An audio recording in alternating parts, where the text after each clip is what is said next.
नमस्कार दोस्तों।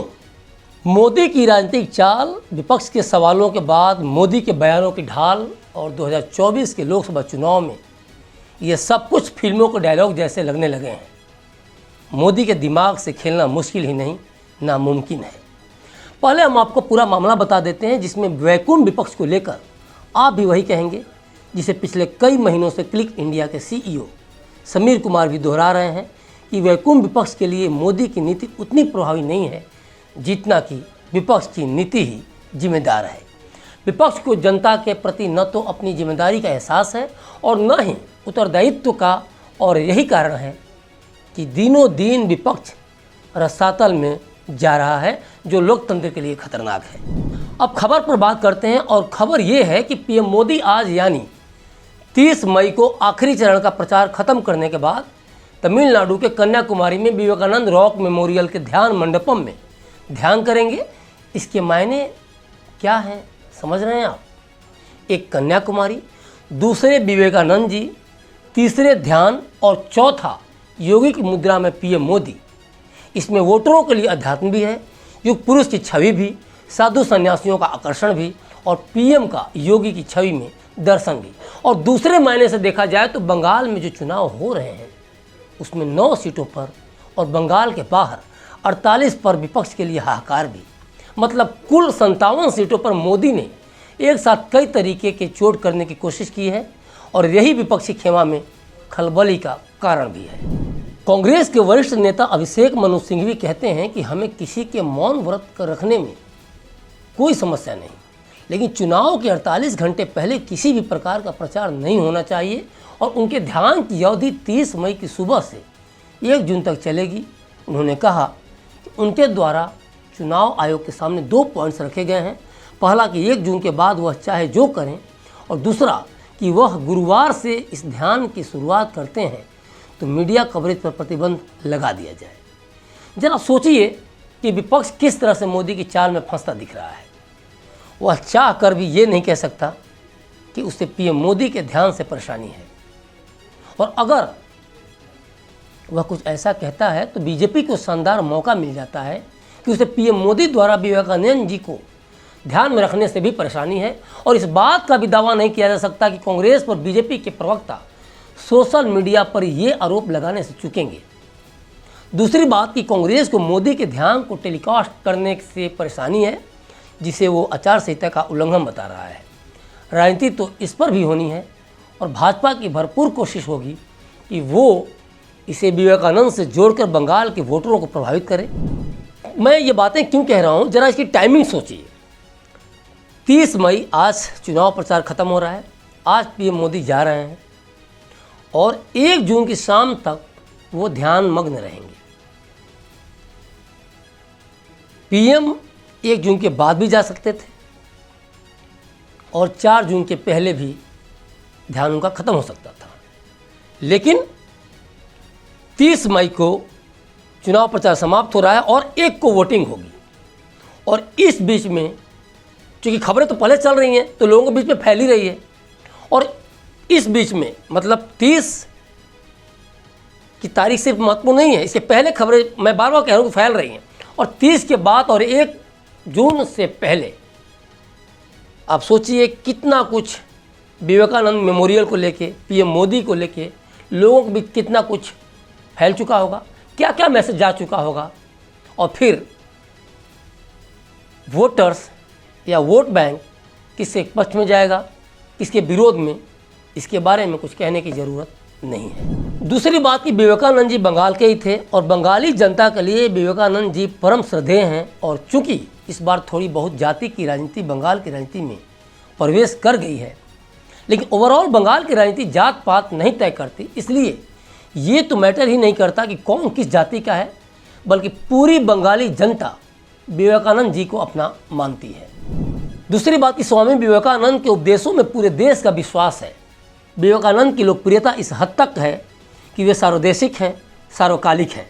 बंगाल की बात हो या बंगाल के बाहर पूरे देश की बात हो, यूथ के कमरे में विवेकानंद की तस्वीरें हमेशा देखी जा सकती हैं, और यहाँ भी कोई धर्म जाति मायने नहीं रखती। मतलब कांग्रेस सहित पूरे विपक्ष का मोदी के इस मौन कैंपेन पर बोलना दुधारी तलवार से खेलने के समान है, ये भी तय है और ये पूरा विपक्ष समझ भी रहा है। ममता को भी पता है कि बिना कैमरे के न तो राजनीति होती है और न ही कोई बड़ा असर हो सकता है, लेकिन इस मामले पर वे जाधवपुर निर्वाचन क्षेत्र के बरुईपुर में जनसभा को संबोधित करते हुए पीएम पर जमकर निशाना साधते हुए कहती हैं कि क्या कोई कैमरे के सामने ध्यान करता है। पीएम लोगों को दिखाना चाहते हैं कि वह ध्यान कर रहे हैं।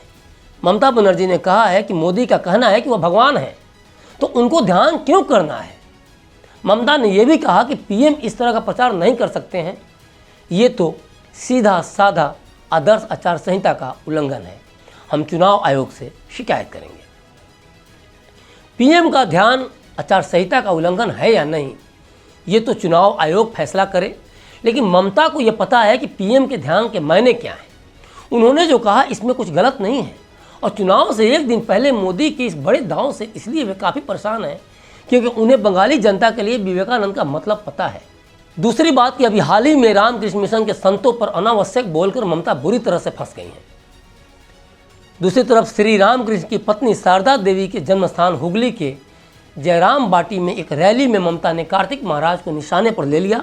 इन सब धार्मिक संगठनों के दिल में बसते हैं स्वामी विवेकानंद और इन संगठनों के लाखों भक्तों के लिए श्रद्धेय हैं विवेकानंद और साथ ही बंगाली युवाओं के प्रेरणा स्रोत भी हैं विवेकानंद।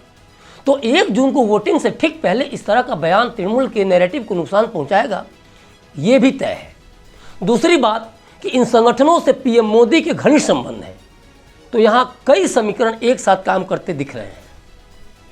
ममता अपने बयान के को लेकर तो फंसी हुई हैं ही, अभी अप्रत्यक्ष तौर पर मोदी के विवेकानंद मेमोरियल में ध्यान लगाने को लेकर भी वे फंस रही हैं और कई बार उनके बयानों से उन पर मुस्लिम तुष्टीकरण का आरोप भी लगा है। तो कई सारे आध्यात्मिक और धार्मिक एंगल हैं जिससे उन्हें आखिरी चरण के चुनाव में भारी नुकसान उठाना पड़ सकता है, जिसका फायदा 2019 के बाद से बीजेपी के तेज़ी से बढ़ते ग्राफ के बीच बीजेपी को, या कह सकते हैं कि पीएम मोदी को मिलना एकदम तय है। विपक्ष कहता है कि टेलीकास्ट से परेशानी है, लेकिन सोचने वाली बात है कि अगर पीएम की तरह ही राहुल या ममता ध्यान लगाते हैं और उसे टेलीकास्ट किया जाता है तो क्या जनता उन्हें भी देखती? और क्या विपक्ष को इस बात का एहसास है कि मोदी जनता के बीच बहुत पॉपुलर हैं, इसलिए वो उनके ध्यान को टेलीकास्ट करने को लेकर रोक लगाना चाह रही है ताकि वोटर्स पर चुनावी असर न हो? विपक्ष को पता है कि भाजपा हो या समूचा विपक्ष, पीएम मोदी इतनी किसी की पॉपुलैरिटी नहीं है और अगर पीएम मोदी इतना राजनीति में कोई पॉपुलर फेस होता तो मोदी 2-2 बार चुनावी जीत की गारंटी कभी नहीं बन पाते। मोदी की पॉपुलैरिटी ही है कि उन्हें कवरेज मिलता है और वहीं दूसरी तरफ राहुल भारत जोड़ो यात्रा करते हैं, न्याय यात्रा करते हैं, लेकिन मीडिया ठीक से उनकी यात्रा को कवर तक नहीं करता। लेकिन विपक्ष राहुल की इन यात्राओं के कवरेज न होने का दोष भाजपा या मोदी पर मढ़ देता है, उसे गोदी मीडिया से जोड़कर देखने लगता है। अगर ऐसा है तो विपक्ष यहाँ भी गलती कर रही है, क्योंकि इसकी जरा भी उम्मीद नहीं है कि चुनाव आयोग मोदी के इस ध्यान को टेलीकास्ट करने के मामले को आचार संहिता का उल्लंघन मानकर रोक सकेगा। पीएम मोदी भाजपा के वरिष्ठ नेता ही नहीं बल्कि देश के लोकप्रिय पीएम भी हैं और उनकी हर एक्टिविटी को जनता देखना सुनना चाहती है और इस एंगल से इसे कतई आचार संहिता का उल्लंघन नहीं कहा जा सकता। लोकसभा 2024 के चुनाव प्रचार की समाप्ति के बाद जिस तरह से पीएम मोदी विवेकानंद मेमोरियल गए हैं, वैसे ही 2014 में चुनाव प्रचार समाप्त होने के बाद पीएम ने छत्रपति शिवाजी महाराज के प्रतापगढ़ का दौरा किया था। लोकसभा चुनाव 2019 का प्रचार समाप्त होने पर पीएम मोदी केदारनाथ पहुंचे और वहां एक गुफा में ध्यान लगाया था। एक ऐसा दौर भी था जब लोग कहा करते थे कि राजनीति कोई सीखे तो कांग्रेस से, लेकिन मोदी शाह की जोड़ी ने कांग्रेस का हाल पिछले 10 वर्षों में कुछ वैसा ही कर दिया है जैसे कुंडली देखने वाले बाबा के कपड़ों में सैकड़ों छेद हों और वे दूसरे की तकदीर बांधते हुए ये बता रहे हों कि तुम जल्द ही मिलेनियर बनने वाले हो। सबसे बड़ी समस्या कांग्रेस की यही रही कि उसे कभी अपने नीचे जाने का एहसास ही नहीं हुआ। वो बीजेपी को ऊपर चढ़ती देखती रही और चिल्लाती रही और यही कुल मिला जुला के तृणमूल कांग्रेस भी कर रही है। और ये सोचकर कांग्रेस से तृणमूल चिल्ला रही है कि उसके चिल्लाने से बीजेपी नीचे आ जाएगी, लेकिन जिस सीढ़ी से बीजेपी ऊपर चढ़ती जा रही थी उस सीढ़ी को न तो उसने हटाया और न ही उस पर चढ़कर बीजेपी का पीछा किया। हुआ यह कि बीजेपी सीढ़ियाँ चढ़ती गई और बाद में सीढ़ी को ही ऊपर खींच लिया और राहुल गांधी बड़ा करने के बदले सीढ़ी नीचे आने का इंतजार करते रहे। देखा जाए तो बीजेपी ने हाल के वर्षों में विपक्ष और ख़ास तौर पर कांग्रेस को एक चिढ़ने वाले बच्चे के तौर पर ट्रीट किया है। वो अपनी रणनीतियों के जाल में कांग्रेस को फंसाती है, फिर चिढ़ती हुई कांग्रेस को मौन होकर ध्यान से देखती है। कांग्रेस रोती रहती है लेकिन कोई उपाय नहीं करती। बीजेपी ने यही गेम किया 400 पार का नारा देकर, और कांग्रेस भी बीजेपी की ही बातों को दोहराने लगी कि बीजेपी को 400 पार सीटें नहीं आने वाली, जबकि बीजेपी की इसमें यही रणनीति थी कि वह कांग्रेस का बहुमत के आंकड़ों से यानी 272 सीटों पर से ध्यान हटा दे, और बीजेपी अपने मकसद में कामयाब भी हो गई और जनता को एक बड़ा मैसेज भी दे गई कि मैं 400 पार करने वाली हूँ या फिर 400 पार के आसपास ही रहने वाली हूँ।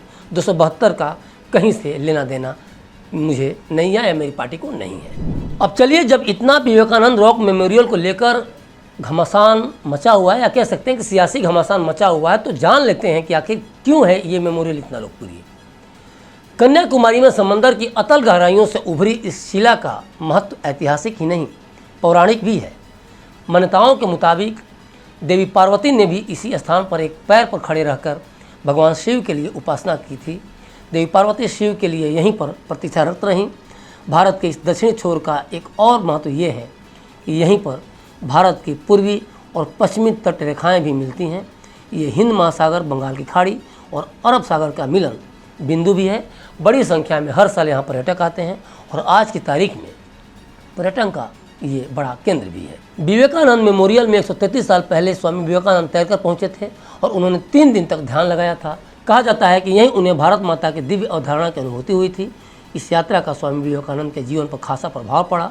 देश भर में घूमने के बाद उन्होंने यहाँ तपस्या की और विकसित भारत का सपना देखा। चलते चलते आखिरी चरण के चुनाव पर नज़र डाल लेते हैं।